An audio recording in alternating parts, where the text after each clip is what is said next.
Bab 3651. Melihat ekspresi pria berambut merah itu, terlihat jelas bahwa dia terlibat dalam situasi berbahaya meski pada akhirnya berhasil bertahan. Bagi lelaki berwajah bulat itu sudah cukup. Pria berambut merah itu menarik napas dalam-dalam. Dia tampak agak bingung saat dia berjalan keluar dari susunan transfer, langkahnya terhuyung-huyung. Jika seseorang melihat, bahkan matanya gemetar. Nafasnya tidak teratur, dan jelas ada sesuatu yang membuatnya kasar. Awalnya, kata-kata pria berwajah bulat itu menarik semua perhatian, jadi tidak ada yang memperhatikan apa yang salah dengan pria berambut merah itu. Namun, perilaku pria berambut merah itu menjadi semakin khusus, dan semua orang perlahan menyadari hal ini.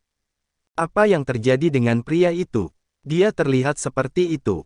Dia mengalami sesuatu yang menakutkan. Apakah dia dikejar? Gumam seorang prajurit dari dunia kelas 3. Rekan muridnya di sebelahnya berkata dengan cemberut, "Kurasa tidak. Jika itu masalahnya, dia akan sangat senang dia selamat. Dia akan lega dan bahagia, tetapi kita melihat bahwa itu bukan dia sepertinya benar-benar ketakutan. Apa yang terjadi? Mungkinkah sesuatu yang aneh terjadi di sana? Mungkinkah itu terkait dengan pria bertopeng itu dan para prajurit dari benua Swelling Tide?" Ketika orang itu berbicara, semua orang tiba-tiba tertarik. Sepertinya apa yang dia katakan sangat mungkin. Pria berambut merah yang sangat terguncang itu mungkin ada hubungannya dengan pria bertopeng dan para prajurit dari benua Swelling Tide. Mungkinkah mayat pria bertopeng itu dicabik-cabik di depan matanya? Bisa adegan melihatnya, dan mereka sangat menantikan hasilnya. Itu membangkitkan imajinasi semua orang. Akhirnya, pria berwajah bulat mulai mendengar semua diskusi. Awalnya, dia hanya merasa senang pria berambut merah itu selamat, tapi rasa penasarannya juga terusik.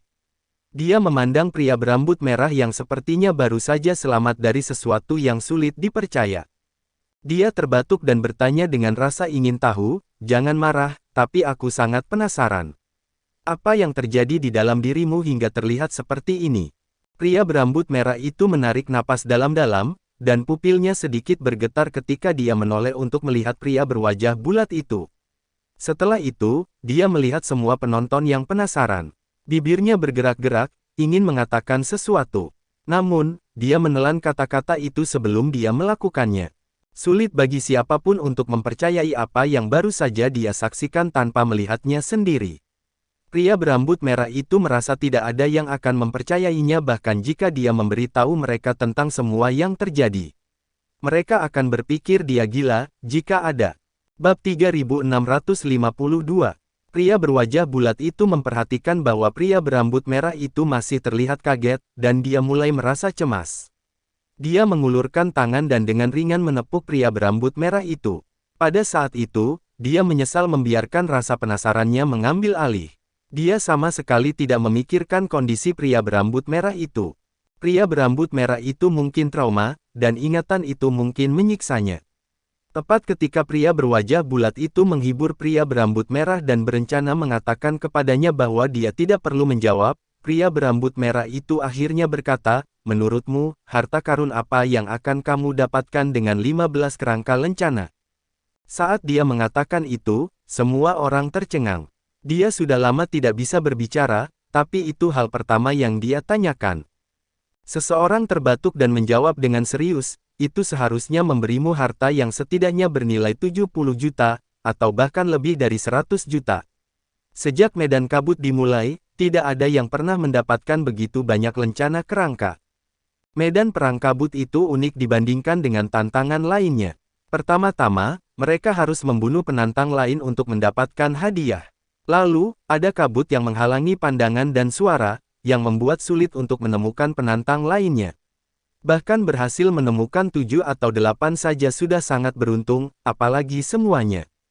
Tentu saja, pertama-tama seseorang harus memiliki keterampilan untuk memastikan kelangsungan hidupnya, bahkan jika dia beruntung. Rekor tertinggi dari medan kabut adalah 13 lencana kerangka. Itu berarti satu penantang berhasil membunuh 13 orang lainnya. Pria berambut merah itu menarik napas dalam-dalam. Terlihat kaget, dia menelan ludah dan berkata, "Kamu mungkin tidak akan percaya padaku bahkan jika aku memberitahu kamu segalanya. Saya juga tidak perlu memberitahu Anda, Anda akan melihat apa yang terjadi nanti. Semua orang bingung dengan apa yang dia katakan. Mereka tidak tahu apa yang bisa terjadi yang tidak akan mereka percayai. Tepat setelah itu, pria berambut merah itu bahkan mengatakan bahwa mereka akan segera melihat apa yang terjadi. Itu adalah hal yang aneh untuk dikatakan, dan semua orang penasaran. Tepat pada saat itu, susunan transfer menyala lagi. Sosok hijau tua berjalan keluar dari susunan transfer. Pria bertopeng itu tampak sangat mengesankan saat dia berjalan keluar. Dibandingkan dengan pria berambut merah yang kaget itu, dia jauh lebih tenang. Semua orang tercengang ketika mereka melihat orang itu. Hampir semua mata mereka terbelalak saat mereka ternganga tak percaya. Itu Jack. Dia selamat. Astaga, kupikir dia akan mati di sana. Apa yang dilakukan Cass? Bagaimana Cass membiarkannya hidup setelah semua yang terjadi? Aku mulai sedikit menghormati pria ini. Ketika mereka mendaftar, dia terlihat sangat tenang, seperti tidak ada yang mempengaruhinya sama sekali. Bahkan setelah dikirim keluar dari medan perang kabut, dia masih terlihat seperti itu. Seolah tidak ada apa-apa terjadi di dalam sama sekali. Aku ragu sesederhana itu. Sesuatu yang tak terduga pasti telah terjadi. Bab 3653. Setelah orang itu mengatakan itu, dia menoleh untuk melihat pria berambut merah itu hanya untuk melihatnya dengan mata terbelalak. Seluruh tubuh pria itu gemetar, dan ekspresinya agak bengkok. Seolah-olah dia lebih terpengaruh. Perlahan, semua orang mulai menyadari betapa anehnya tingkah pria itu.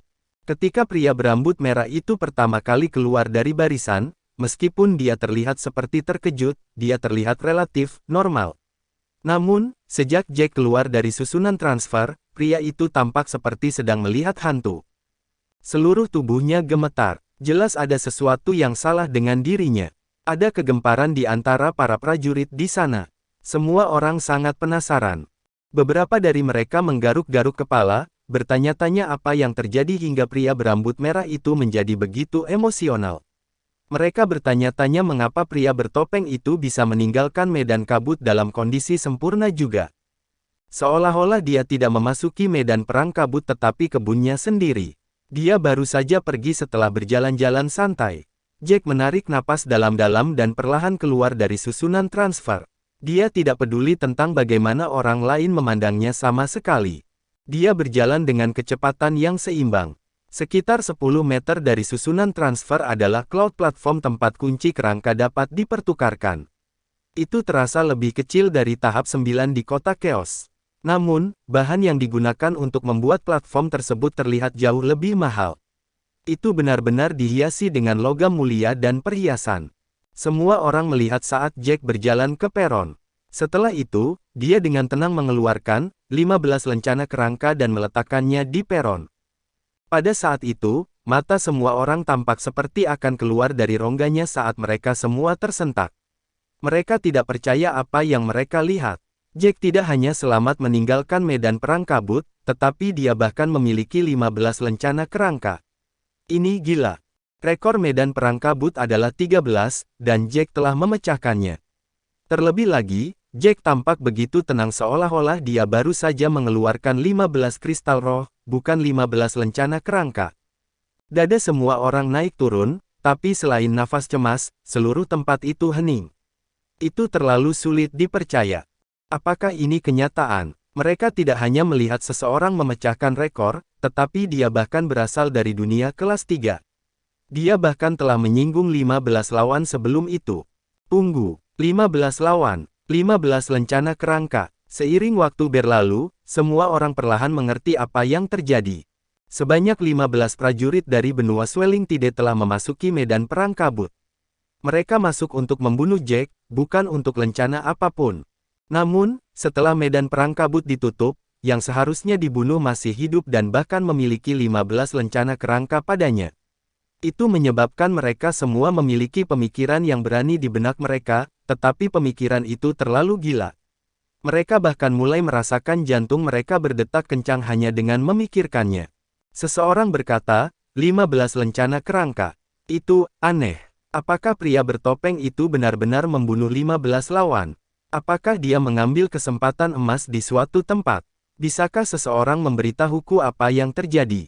Tidak mungkin ada orang seberuntung itu. Tidakkah menurutmu ini terlalu aneh? Pria bertopeng itu terlalu tenang, seolah-olah semua masalahnya terselesaikan. Bab 3654. Ketika mereka mengatakan itu, tidak ada yang berani melanjutkan diskusi. Semakin banyak mereka membicarakannya, semakin terasa tidak menyenangkan. Selain itu, mereka merasa masalah ini terlalu gila. Pada saat itu, suara pria berambut merah itu terdengar lagi. Casing dan yang lainnya semuanya telah mati. Semua lencana kerangka itu adalah milik mereka. 15 di antaranya mati untuknya. Saat itu dikatakan, semua orang jatuh ke dalam keheningan yang aneh saat pandangan mereka beralih ke pria itu sekali lagi. Pria berambut merah itu menatap punggung Jack dengan ekspresi ketakutan dan hormat. Emosi di matanya sangat rumit. Namun, semua orang bisa melihat ketakutan mendalam yang dimilikinya.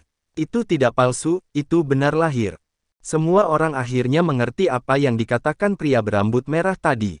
Pria berambut merah itu berkata bahwa mereka tidak akan percaya jika dia mengatakannya, tetapi mereka akan segera mengerti. Dia benar. Sebelum Jack tiba, mereka akan mengira pria berambut merah itu gila jika dia mengatakan bahwa Jack membunuh 15 lawan sendirian. Tidak ada yang akan percaya itu, tetapi kebenaran yang tidak masuk akal itu ada tepat di depan mereka. Mereka harus mempercayainya, bahkan jika mereka tidak mau. Seorang pria dengan kepala besar tergagap, "Aku tahu kamu tidak bercanda, tapi bukankah ini terlalu gila? 1 lawan 15. Bagaimana dia melakukannya? Bahkan tanpa batasan dunia berputar, itu akan terjadi, masih mendekati mustahil." Meskipun kebenaran sudah jelas untuk dilihat semua orang, sangat sulit untuk percaya setelah memikirkannya. Rasanya seperti mimpi. Seperti yang dikatakan pria berkepala besar itu, bahkan tanpa batasan dunia berputar, Jack pasti tidak lebih dari 60 tahun. Tidak peduli seberapa kuatnya dia tidak akan menjadi sangat kuat kecuali dia adalah monster. Pria berambut merah itu menarik napas dalam-dalam dan tersenyum pahit. Jika aku tidak menyaksikannya sendiri, aku juga tidak akan mempercayainya, tapi itulah kenyataannya. Meskipun dia tidak mengalahkan ke-15 dari mereka sekaligus, dia berhasil menghadapi 9 sendirian dan membunuh mereka semua. Setelah itu, dia berhenti sejenak, memikirkan tentang apa yang dikatakan Jack kepada Cass sebelum berseru, "Dia bukan idiot." Dia membunuh 6 dari mereka terlebih dahulu sebelum dia membunuh 9 sisanya. Saat dia mengatakan itu, dia bahkan mulai kesulitan bernapas. Meskipun dia mengatakan itu, dia merasa itu tidak masuk akal. Jika dia tidak menyaksikan semuanya, dia akan berpikir bahwa orang lain sedang bermimpi untuk mengatakan hal seperti ini. Itu terlalu banyak. Ketika semua orang mendengar apa yang dikatakan pria berambut merah itu, mereka semua ternganga dan kembali terdiam sejenak. Apakah mereka salah? Satu orang berurusan dengan 9 lawan sekaligus. Meskipun dia tidak melakukan sesuatu yang gila dan membunuh semua 15 lawan sekaligus, 9 orang masih banyak. Semua lawan itu adalah prajurit di atas rata-rata. Hanya satu dari prajurit itu yang akan menjadi lawan yang sulit bagi orang lain. Namun, bahkan dengan ke-9 dari mereka bersama-sama, mereka gagal mengalahkan Jack dan akhirnya mati. Memikirkannya saja sudah membuat mereka tercengang. Semakin mereka memikirkannya, semakin terasa nyata. Bab 3655. Mungkinkah kamu baru saja melihat ilusi? Terdengar suara salah satu dari mereka yang hadir, jelas sangat terkejut dan tidak percaya. Pria itu, dengan gemetar melanjutkan, "Bukannya aku mencoba menanyaimu, tapi..." Ini semua kejutan. Jika ke-9 dari mereka adalah prajurit biasa, kami akan menerimanya, tapi ke-9 dari mereka adalah petarung yang kuat di mata kita, semuanya dari benua Swelling Tide. Bahkan jika mereka tidak sekuat Cass, mereka juga tidak kalah. Ke-9 dari mereka bersama-sama akan sangat kuat. Aku ragu bahkan yang terkuat sekalipun, prajurit akan mampu menahan serangan dari mereka semua sekaligus. Pertanyaan yang dia tanyakan juga apa yang orang lain ingin tahu. Jika 9 itu adalah prajurit biasa, mereka akan belajar menerimanya, tetapi mereka semua di atas rata-rata. Bahkan jika mereka bukan tandingan orang-orang yang berdiri di puncak, mereka masih setingkat di bawah mereka. Ke-9 prajurit yang bekerja sama tidak bisa diremehkan, namun mereka semua kalah dari pria bertopeng itu. Tidak peduli bagaimana mereka memikirkannya, itu benar-benar tidak masuk akal. Mereka tidak bisa menerima kenyataan sama sekali. Mereka bahkan tidak tahu siapa prajurit bertopeng dunia kelas 3 itu. Apakah dia sekuat itu? Mungkinkah ada hal lain yang berperan? Pria itu menarik napas dalam-dalam dan berkata dengan tidak sabar, "Mengapa saya harus berbohong kepada Anda? Bahkan jika saya tidak sekuat para pejuang dari benua Swelling Tide, saya bukan orang tolol. Saya tahu apa yang nyata dan apa yang tidak. Selain itu, dia memiliki 15 lencana kerangka di tangannya. Tentunya itu tidak bisa dipalsukan. Dia sudah mendapatkan hartanya." Diskusi panik memenuhi telinga Jack, suara mereka meninggi saat mereka berdebat satu sama lain. Jack memiliki pendengaran yang baik, jadi dia secara alami mendengar diskusi mereka, namun, itu sama sekali tidak penting bagi Jack. Semua pikirannya terfokus pada platform pada saat itu, 15 lencana kerangka memecahkan rekor. Tidak ada yang pernah mendapatkan nomor itu sebelum dia. Harta berharga apa yang akan dia peroleh? Saat dia memikirkan hal itu, Jack tiba-tiba mendapat pesan di kepalanya. Pesannya sangat sederhana, meminta Jack untuk memilih atribut harta karunnya. Jack menyeringai, merasa lebih tertarik saat dia memilih atribut jiwa tanpa ragu. Dia masih memiliki gumpalan jiwa tertinggi di Master Seed, yang merupakan harta yang dia peroleh setelah menukar semua kunci emasnya dari Chaos City. Gumpalan jiwa tertinggi masih bersama Jack, tidak terserap. Itu terlalu berharga. Jack perlu menyerapnya pada saat yang tepat, atau itu akan sia-sia. Tiba-tiba, cahaya terang datang dari peron. Jack mendongak untuk melihat cahaya semakin terang sebelum mutiara ungu muncul. Setelah beberapa saat, cahayanya menghilang, dan harta karun itu menampakkan dirinya kepada Jack. "Mutiara jiwa ungu," seru Jack, tidak bisa menahan diri. "Ini adalah harta yang berharga, tidak diragukan lagi, itu sebenarnya adalah mutiara jiwa ungu yang dapat ditemukan di dunia kelas 2. Dunia kelas 3 tidak bisa memproduksinya sama sekali. Di dunia kelas 2, itu adalah harta yang sangat berharga." Jack menarik napas dalam-dalam untuk menenangkan diri sebelum meletakkan mutiara di tangannya. Mutiara itu bersinar dengan energi jiwa yang sangat padat. Bab 3656. Mutiara itu mengandung sejumlah besar energi jiwa murni di dalamnya. Setelah menyerapnya, Soul Sky pasti akan meningkat pesat. Peron berada di depan seluruh alun-alun, jadi pandangan semua orang terhalang oleh Jack yang berdiri di sana. Agar tidak menimbulkan masalah yang tidak perlu, Jack memasukkan mutiara jiwa ungu langsung ke biji master. Tidak mungkin ada orang yang bisa menemukan apapun. Jack kemudian menenangkan diri, terlihat setenang sebelumnya. Dia berbalik dan menatap mereka semua. Di bawah tatapan kaget, investigasi, dan rumit mereka, dia dengan tenang meninggalkan tempat itu. Sebelum dia pergi, dia masih bisa mendengar diskusi terus-menerus di sekitarnya. Tak lama kemudian, berita tentang pria bertopeng misterius yang mengalahkan 15 prajurit dari benua Swelling Tide mulai menyebar di seluruh Cloud City seperti api. Mereka semua terkejut dengan kekuatan orang itu, dan beberapa bahkan bertanya-tanya apakah kejadian seperti itu pernah terjadi. Mereka merasa itu sama sekali tidak mungkin. Namun, buktinya menyusul segera setelah itu. Cass yang arogan tidak berhasil keluar dari medan perang berkabut. Itu hanya berarti satu hal, dia telah mati di medan perang kabut. Bukan hanya dia, tapi semua orang yang pergi bersamanya juga. Tidak ada satu orang pun yang berhasil keluar hidup-hidup. Jika ada yang berhasil keluar hidup-hidup, benua Swelling Tide pasti akan segera menghentikan berita itu. Semua orang dari benua Swelling Tide bersiaga penuh setelah berita itu.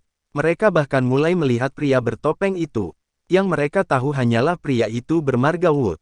Tidak ada yang tahu apa-apa lagi tentang pria itu. Saat mereka mulai mencari Jack, Jack sudah meninggalkan Cloud City bersama Rudy. Untuk menghindari masalah yang tidak perlu, Jack tidak membiarkan Rudy keluar dari Master Seed selama pertarungan selanjutnya. Hanya setelah semuanya beres, Jack mengeluarkan Rudy. Pada saat itu, dia memegang surat perintah Valet. Dia melihatnya dan memeriksanya dengan cermat. Keduanya sudah meninggalkan Cloud City selama sekitar 1 jam. Rudy mengangkat alis dan berkata, "Jadi sebagian besar prajurit pergi ke kota Valet." Jack mengangguk. Sebelum mereka meninggalkan Cloud City, mereka berdua diberi surat perintah Valet. Rudy sangat antusias dengan hal itu. Sepanjang waktu, dia hanyalah seseorang yang mengikuti Jack dan tidak pernah dianggap tinggi sebelumnya. Namun, dia sebenarnya telah diberi surat perintah valet sebelum dia meninggalkan Cloud City. Itu seperti penegasan akan keberadaan dan keahliannya, tetapi Rudy hanya bersemangat sesaat. Dia bukan orang bodoh. Setiap orang yang meninggalkan kota mungkin mendapatkannya. Surat perintah valet akan memandu para prajurit ke kota tingkat 2, kota valet. Vibran Hall yang semua orang coba masuki ada di sana. Keberadaan Vibran Hall praktis menjadi fokus setiap prajurit di dunia berputar pada saat itu. Menurut legenda, beberapa harta bisa menentang surga di dalamnya. Bahkan seorang prajurit biasa akan menjadi master yang lengkap setelah berhasil keluar dari Vibran Hall. Itu terlalu menggoda. Bahkan Rudy merasa tergerak oleh pemikiran itu. Meskipun dia tahu bahwa seorang prajurit seperti dia harus fokus menjadi bawahan yang kuat, godaannya masih sangat besar. Banyak prajurit serakah pasti akan kehilangan nyawa mereka tanpa alasan. Bab 3657. Banyak dari mereka berusaha keras untuk masuk ke Vibran Hall, jelas betapa kompetitifnya itu. Prajurit yang tak terhitung jumlahnya akan mati di sana, tetapi banyak prajurit biasa tidak akan menyerah pada takdir. Mereka semua merasa seperti mereka akan menjadi orang yang beruntung. Bagaimanapun, mereka semua telah melalui begitu banyak tantangan dan hidup untuk menceritakan kisah itu. Mereka semua memegang keyakinan itu di kepala mereka saat mereka dengan panik mencoba masuk ke Vibran Hall untuk mencari kesempatan mengubah hidup mereka. Namun, bagaimana hal seperti itu bisa begitu mudah? Akan sangat beruntung jika 1 dari 100 berhasil. Rudy tahu betul itu, jadi dia sama sekali tidak ingin kehilangan nyawanya dengan mereka semua.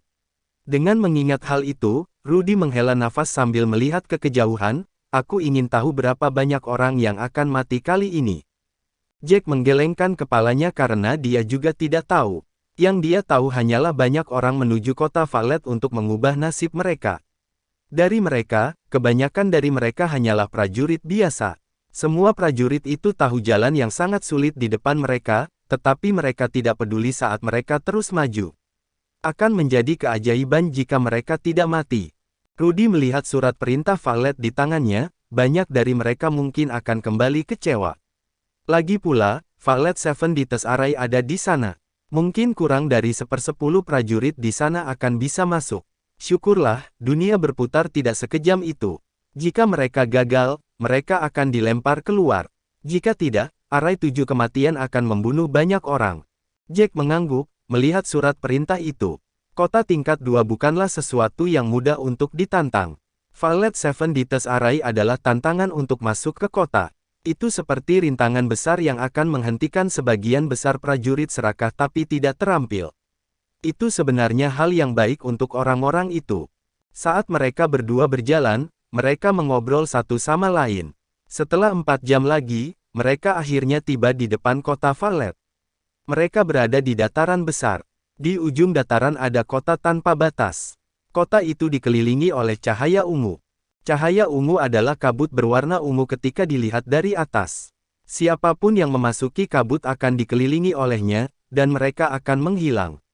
Rudy menarik napas dalam-dalam sebelum dia berkata dengan mata terbelalak, "Kurasa ini adalah Seven Dites Array. Terlihat sangat keren." Dewa ungu besar benar-benar menutupi jarak. Di dalam kabut, warna lain juga bersinar. Itu terlihat sangat menarik, tetapi juga terasa sangat mematikan. Ada juru kunci di depan susunan yang mencatat nama. Bahkan dengan jarak, mereka bisa melihat dorongan orang yang tak ada habisnya. Setidaknya ada 10.000 prajurit berkumpul di sana. Valet City sudah dibuka cukup lama, tapi masih ada begitu banyak prajurit yang berkumpul di sana. Jelas betapa bersemangatnya semua orang tentang tempat itu. Rudy menghela nafas tak berdaya, semua orang gila ini. Mereka benar-benar menyelam lebih dulu ke dalam bahaya. Apakah mereka begitu percaya diri? Apakah mereka berpikir bahwa mereka pasti dapat mengubah retribusi mereka dan mendapat manfaat dari ini? Mengapa mereka tidak melihat diri mereka sendiri di cermin terlebih dahulu? Mereka yang berhasil mendapatkan sesuatu dari ini hanya akan menjadi prajurit yang berdiri di atas. Prajurit biasa bahkan tidak layak menjadi umpan meriam. Jack memandangi para prajurit yang berkumpul dengan penuh semangat di sekitar dataran dan mengangguk perlahan, berkata, mereka semua percaya bahwa mereka adalah yang luar biasa. Sulit untuk menyalahkan mereka karena begitu tergila-gila padanya. Sebenarnya, mereka tahu bahwa Vibran Hall adalah sebuah peluang dan juga penuh dengan bahaya. Hanya saja mereka tidak bisa menahan godaan untuk menjadi kuat. Apakah mereka berasal dari dunia kelas 3 atau dunia kelas 2, yang kuat selalu menguasai yang lemah? Hanya yang kuat yang akan dihormati dan mendapatkan apa yang mereka inginkan. Yang lemah hanya akan diinjak-injak. Aturan semacam itu seperti beban berat di pundak mereka. Semua orang sangat ingin menjadi kuat. Mereka ingin keterampilan menginjak-injak semua orang yang telah memandang rendah mereka sebelumnya. Itulah motivasi di balik apa yang mereka lakukan. Daya pikat Vibran Hall terlalu besar. Itu menyebabkan mereka menjadi gila karenanya. Bab 3658. Sebenarnya, Jack bisa mengerti kenapa mereka melakukan semua itu, tapi dia tetap merasa mereka harus lebih sadar diri. Rudy menarik napas dalam-dalam, membuang pikiran itu dari kepalanya. Dia menepuk bahu Jack dan berkata, "Ayo pergi juga. Saya pikir kita telah membuang terlalu banyak waktu di kota-kota lain. Radiant Hall jelas bukan satu-satunya tempat yang menakjubkan di sini. Tantangan lain sedang menunggu Anda. Anda akan berdiri untuk mendapatkan lebih banyak lagi." Jack mengangguk. Mereka berdua mulai menuju ke dataran. Saat mereka mendapatkan surat perintah Valet, semua aturan dan informasi tentang Arai 7 kematian Valet telah dikirim ke pikiran mereka. Aturan tantangannya sebenarnya sangat sederhana. 3 prajurit akan bekerja sama untuk memasuki barisan. Setiap 7 langkah yang mereka ambil akan memicu barisan pembunuhan. Ada total 7 susunan pembunuhan. Setelah melalui ketujuhnya, seseorang akan dapat memasuki kota Valet tanpa masalah. Jika mereka tidak bisa, mereka akan dibuang tanpa ragu-ragu. Mereka hanya bisa menantangnya sekali, dan yang terpenting adalah ketiga sahabat itu tidak dipilih oleh penantang itu sendiri. Seven Dites Arai akan secara acak memilih setiap grup. Setiap kelompok yang masuk akan dipilih secara acak dari daftar nama yang telah terdaftar. Itu berarti bahwa tidak ada cara untuk memprediksi siapa anggota kelompok masing-masing. Ada kemungkinan besar bahwa itu bisa jadi orang asing, teman baik, atau bahkan musuh. Tidak peduli siapa rekan yang dipilih, para penantang harus menerimanya atau dianggap telah menyerah. Hanya ada satu kesempatan untuk menantangnya, jadi banyak hal akan terjadi. Beberapa prajurit yang lebih kuat akan ditugaskan dengan 2 prajurit yang lebih lemah. Yang lebih kuat pasti tidak senang tentang itu, tetapi mereka akan dipaksa untuk mengatupkan gigi dan menerimanya. Sebagian besar prajurit dari dunia kelas 2 tidak senang karena harus menantang barisan prajurit dari dunia kelas 3 juga. Penghinaan yang mendalam itu berasal dari penghinaan alami mereka terhadap para pejuang dari dunia kelas 3. Saat Jack dan Rudy memasuki area tersebut, mereka langsung mendengar keributan yang keras. "Apa yang saya lakukan untuk mendapatkan ini? Saya punya 2 potong sampah. Lihat saja mereka berdua, energi mereka bahkan tidak stabil. Jelas mereka hanya di sini bermimpi tentang mengubah takdir mereka." Seorang prajurit dari dunia kelas 2 berjubah hitam berkata dengan lantang.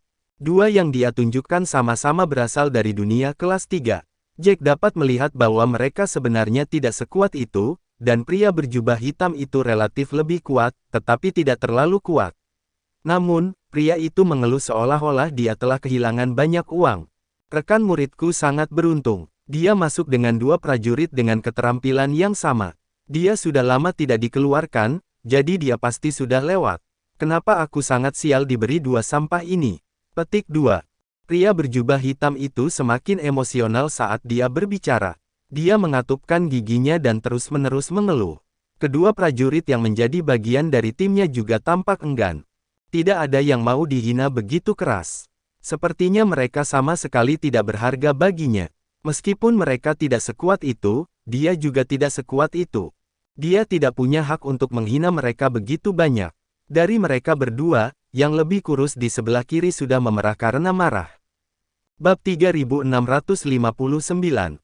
Orang itu tidak hanya kurus, dia juga memiliki penampilan yang sangat unik. Mulutnya sangat kecil, bahkan lebih kecil dari mulut wanita. Seluruh tubuh pria bermulut kecil itu menegang mendengar apa yang dikatakan.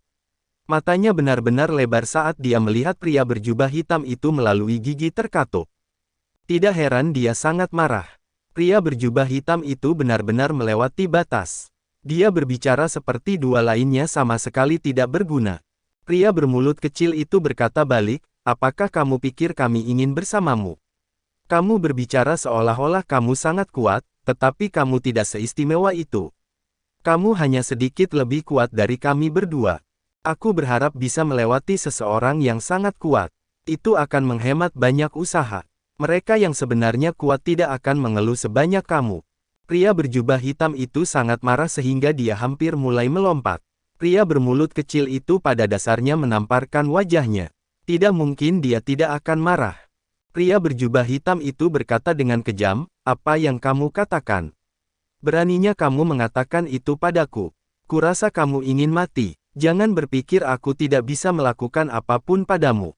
Aku memberitahumu setelah kami lulus, tidak ada banyak batasan di kota Valet. Aku akan berurusan denganmu kalau begitu.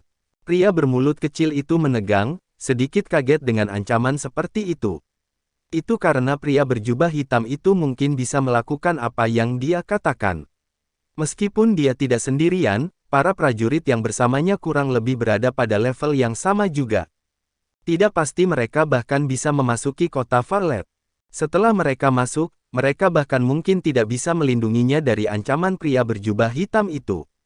Namun, pria bermulut kecil itu tidak mau tunduk begitu saja. Yang dia lakukan hanyalah menutup mulutnya dan berhenti berbicara. Namun, pria berjubah hitam itu menolak membiarkan pria bermulut kecil itu pergi begitu saja. Dia merasa seperti pria bermulut kecil itu telah menantang martabatnya. Jika pria berjubah hitam itu menyelamatkan pria bermulut kecil itu akan menjadi kejahatan terhadap dirinya sendiri. Pria berjubah hitam menyipitkan matanya dan meninggikan suaranya, kamu riffraff dari dunia kelas 3 cukup beruntung bisa memasuki Seven Death's Array dengan seseorang sekuat aku. Aku harus menyeretmu menyeberang garis finish, jadi saya akan berusaha lebih keras. Namun, Anda menolak untuk mengakuinya. Berhentilah bersikap tidak tahu malu. Pria di sebelah pria bermulut kecil itu cukup tampan, tapi dia sangat kecil. Melihat ketegangan di antara mereka berdua dan mendengar hinaan yang datang kepada mereka, pria berdagu kecil itu tidak tahan lagi. Dia mengerutkan kening dan menatap pria berjubah hitam itu, lagi pula kelompok itu tidak pernah dibentuk dengan sukarela. Apa gunanya kamu meneriaki kami? Jika kamu bisa, ubah peraturan dan cari orang lain untuk pergi bersamamu. Pria berjubah hitam itu mencemooh dan berkata dengan jijik, berhentilah mencoba keluar dengan alasan. Apakah aku salah? Mencoba melewati kalian berdua hanya akan menyeretku. Aku terpaksa bekerja dengan kalian berdua, tapi apa gunanya kamu? Aku harus melindungimu nanti. Pria berjubah hitam itu semakin marah dan marah ketika dia berbicara seolah-olah dia telah jatuh ke dalam kemalangan. Dia memandang mereka berdua dengan lebih dan lebih jijik. Pria berdagu kecil itu mengerutkan kening dengan erat, jika kamu tidak mau, maka jangan coba-coba dan lewati kami. Bab 3660 argumen semakin keras dan keras. Tidak ada pihak yang mau menyerah. Banyak situasi serupa terjadi dengan kelompok sementara itu. Yang lebih kuat akan ditugaskan ke rekan tim yang lebih lemah, dan mereka tiba-tiba akan merasa sangat tidak beruntung diberi beban.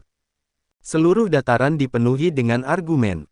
Jack berdiri di samping, mendengarkan mereka bertiga berkelahi. Suasana semakin tegang. Rasanya seperti mereka akan bertarung satu sama lain secara fisik setiap saat. Pria berjubah hitam itu benar-benar membenci dua lainnya, dan kata-katanya semakin kasar. Meskipun dua lainnya agak takut pada pria berjubah hitam itu, mereka tidak akan menerima begitu saja hinaan dan membiarkan pria berjubah hitam itu menginjak-injak mereka. Mereka menolak untuk menunjukkan kelemahan apapun dan terus berdebat dengan orang lain. Rudy menghela nafas tak berdaya setelah mendengar semua itu. Sulit untuk menghindari situasi ini, tapi apa gunanya berdebat? Lebih baik bergaul dan berbicara tentang bagaimana melewati tantangan. Itu hal yang paling penting. Mereka hanya memperburuk situasi dengan berdebat seperti ini. Jack mengangguk, menggelengkan kepalanya sedikit sebelum dia berkata, pada akhirnya, itu semua karena para pejuang dari dunia kelas 2 meremehkan dunia kelas 3. Mereka memandang rendah mereka, itulah sebabnya ada konflik. Di sana sama sekali tidak ada niat baik antara kedua belah pihak. Mereka langsung menjadi musuh. Itu karena para prajurit dari dunia kelas 2 hanya akan bisa terlihat lebih baik dan istimewa jika mereka melakukan itu. Mereka menyalahkan semua prajurit dari dunia kelas 3 untuk meningkatkan martabat mereka sendiri. Rudy mengangguk. Jack telah memukul paku di kepala. Ketegangan menjadi sangat buruk karena para pejuang dari dunia kelas 2 memandang rendah dunia kelas 3. Aku memberitahumu, jika salah satu dari kalian menyeretku nanti, aku tidak akan melepaskanmu. Dataran ini bukan kota Valet. Tidak ada aturan yang melarang penyerangan. Jika kalian berdua membuatku diusir, aku tidak akan membiarkanmu pergi. Apakah kamu mengerti aku? Seorang pria berjubah berbunga-bunga meneriaki dua prajurit dari dunia kelas 3. Pria berjubah bunga itu berasal dari dunia kelas 2. Dia tampak seperti seseorang yang memegang posisi yang layak. Dua prajurit dari dunia kelas 3 yang diteriaki tampak sangat tidak bahagia, tetapi mereka tidak mengatakan apa-apa, memaksakan diri untuk menanggungnya. Pria berjubah bunga itu belum selesai ketika dia terus berteriak, "Aku tidak tahu mengapa orang sepertimu berani datang ke sini. Apakah kamu ingin menjadi umpan meriam? Apakah kamu begitu ingin mati? Kamu tidak punya hak untuk di sini, jadi kenapa kamu? Kamu telah membuatku dipasangkan dengan dua potong sampah. Aku sangat sial." Pria itu menerima gumaman persetujuan. Dia benar, prajurit reguler seharusnya tetap berada di kota-kota tingkat rendah. Untuk apa kamu di sini? Jika kamu ingin mati, biasanya itu tidak ada hubungannya dengan kami, tetapi kamu telah membuat kami begitu banyak masalah sekarang. Itu karena kalian orang-orang bodoh di sini banyak sekali yang terseret dan gagal karena hanya ada satu kesempatan, setelah itu kalian tidak akan bisa mencoba lagi seumur hidup kalian. Kamu akan mati begitu memasuki kota Valet, tapi ini adalah kesempatan yang luar biasa bagi kami. Kami bahkan mungkin akan mengubah seluruh hidup kami berkat ini. Bahkan dalam kasus terburuk, kami menjadi lebih kuat. Bersambung.